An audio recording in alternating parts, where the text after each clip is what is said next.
라면을 끓이려고 하는데 갑자기 밖에서 무슨 소리가 들리네요. 잠시 동안 무시하지만 소리가 커지는 것 같습니다. 그리고 크게 쿵 소리가 났어요. 손전등을 들고 나가보도록 합시다. 쓰레기통이 쓰러져 있고 버려진 음식물이 땅에 흩어져 있는 모습이 보이네요. 집이 숲 근처에 있으니까 호기심이 많고 배고픈 너구리가 저녁 식사를 찾아 쓰레기통을 뒤지고 있었을 가능성이 있겠네요. 쓰레기통을 제자리에 놓고 안으로 들어갑니다. 아이쿠, 라면은 못 먹게 되었어요. 어느새 다 불어버렸거든요. 드디어 잠을 잘 시간입니다. 위층으로 가서 불을 끄고 두꺼운 이불 속으로 파고듭니다. 꿈나라로 가는 기차를 타기라도 한 듯이 삐걱대고 뭔가가 부서지는 소리가 들리기 시작합니다. 여러분은 주변의 잠재적인 위험을 확인하기 위해 천천히 눈을 뜹니다. 마음속에서는 여러 가지 장면이 스쳐 지나가고 결국엔 호수 바닥에 처박히는 것으로 끝나게 됩니다. 이상한 삐걱삐걱 소리가 들리지만 이번에는 집의 다른 곳에서 들리는 것 같아요. 걱정할 건 없어요. 집안의 콘크리트, 금속 및 목재는 온도 및 습도 수준의 변화에 반응하거든요. 금속은 태양이 절정에 달하는 낮 동안에는 팽창하지만 해가 지면 이완되어 원래 크기로 돌아갑니다. 나무와 콘크리트의 경우에도 그렇지만 정도가 다릅니다. 그러니까 집 곳곳에서 이런 일이 일어난다는 건 집이 다양한 변화에 반응하고 있다는 뜻이에요. 네, 다시 잠자리 드세요. 한밤중에 일어나서 물 한 잔을 마시러 가시는군요. 내려가는 길에 발을 삐끗해서 거의 넘어질 뻔했어요. 여러분은 물을 마시고 다시 자려고 합니다. 그런데 이번에는 누군가가 금속 파이프를 치는 것 같은 소리가 들립니다. 아, 더 이상 견디지 못하겠네요. 침대에서 일어나 주변을 살펴봐야겠어요. 화장실을 제외하고 여러분이 자고 있는 위층 전체를 샅샅이 뒤져봅니다. 안으로 들어가 보니 뭐가 있었게요? 그 소리는 파이프에서 나오는 거였어요. 때로 파이프를 오랫동안 사용하지 않았다면 으스스한 소리가 들릴 수도 있습니다. 이는 조여야 하는 느슨한 파이프가 있거나 물의 흐름이 일관되지 않기 때문입니다. 한 가지는 확실하군요. 내일 아침에 배관공에게 전화해야 한다는 메모를 써두세요. 침대로 돌아와 이번에는 진짜 잠들 준비가 됐어요. 자연의 부드러운 소리를 즐겨봅시다. 아무 일도 없었다는 듯 베개도 껴안고요. 그런데 갑자기 성가신 휘파람 소리가 여러분을 잠에서 깨웁니다. 또요? 최선을 다해 그 소리를 무시하려고 하지만 그럴 수가 없습니다. 눈이 빨개지고 있어요. 여러분은 이불을 박차고 그 소리를 찾으러 갑니다. 그 소리를 찾으려고 하자 휘파람 소리는 이따금씩 튀어나오기 시작했어요. 하지만 잠시 후 멈췄고요. 주의 깊게 소리를 들으려고 했지만 아무 소리도 나지 않아요. 하지만 그렇다고 해서 포기하고 잠자리에 들 수는 없어요. 소리가 들릴 때까지 기다리죠. 갑자기 휘파람 소리가 울려서 여러분은 소리가 나는 곳으로 달려갑니다. 계단 옆에 작은 창문이 살짝 열려 있었네요. 스스로에게 화가 나서 창문을 닫아버립니다. 이번에는 집안 곳곳을 확인하여 창문이 열렸거나 소음이 나는지를 확인했어요. 위층으로 걸어가는데 느슨해져서 밟을 때마다 삐걱거리는 소리를 내는 나무 장판을 발견했어요.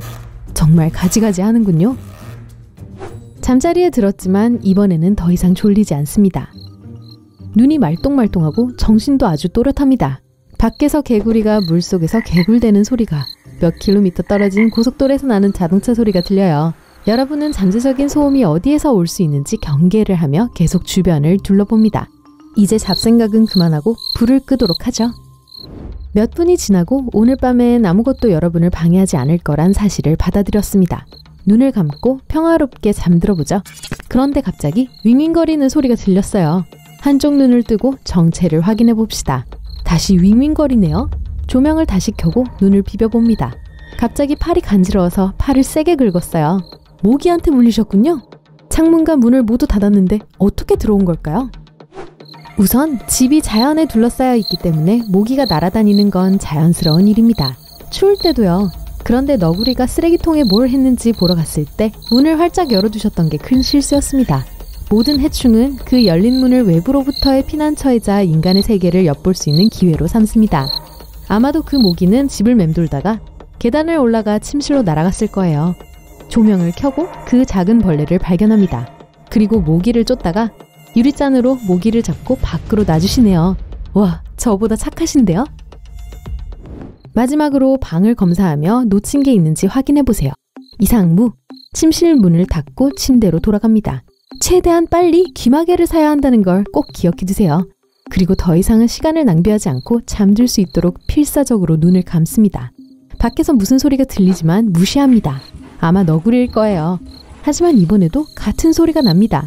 칠판을 긁는 소리 같네요. 그 소리에 깜짝 놀라서 침대에서 일어납니다. 여러분은 그 소리가 어디서 나는지 확인을 하려고 합니다. 벽장 뒤에 숨겨진 공간인 것 같아요. 물건을 뒤지고 쥐구멍처럼 보이는 것을 찾았습니다. 집벽 바로 뒤에 수많은 생쥐가 있다니 깜짝 놀라셨겠어요. 여러분은 이 집에 24시간도 있지 않았지만 이 쥐들은 여기서 몇 년 동안 잘 살고 있었을 거예요. 여러분은 아침에 해충 방역업체에 전화를 해야겠다고 또 다짐을 합니다. 한 번 더 침대에 눕고 베개로 양쪽 귀를 막습니다. 시간이 지나면서 밖에서 희미한 소리가 들리네요. 동물 소리가 아니라 사람 소리예요. 큰 소리로 웃으며 떠들고 있네요. 창문으로 가니 숲 너머에 모여서 작은 파티를 하는 사람들이 보여요. 그들 중 몇몇은 도넛을 먹으면서 길을 떠돌고 있습니다. 여러분은 그들을 쫓아낼 에너지가 없기 때문에 곧 떠나기를 바라면서 침실에서 잠을 설칩니다. 정신을 차리기 위해서 세수를 했더니 몇 시간 후 그들이 드디어 떠났어요. 침대로 돌아와 머리 위에 베개를 얹었습니다. 더 이상 참을 수도 없어요. 자야 하는데 아무 일도 일어나지 않네요. 눈이 무겁고 땀이 나고 있어요. 침대에서 몸을 뒤척이는데 베개 몇 개가 바닥에 떨어지네요. 심장이 빠르게 뛰고 있습니다. 몸이 말을 듣지 않네요. 침실에 있는 그림자가 여러분에게 뛰어오르려고 하는 괴물처럼 보이기 시작합니다. 여러분의 귀는 어떤 방해 요소도 감지할 수 있는 작은 인공위성이 되었어요. 바깥 바람에 나뭇가지가 부러졌습니다. 여러분은 누군가가 나무를 타고 올라 집에 침입하려고 한다는 상상을 합니다. 수도꼭지에서 물이 불규칙하게 똑똑 떨어지자 집 수도가 안에 끔찍한 생물이 숨어있을 수도 있다고 생각하게 됩니다. 이 모든 무서운 상상이 머릿속에서 펼쳐지는 동안에는 정신이 깨있을 수밖에 없어요. 누군가 방에 들어와서 갖고 있는 현금을 다 내놓으라고 하면 어떡하죠?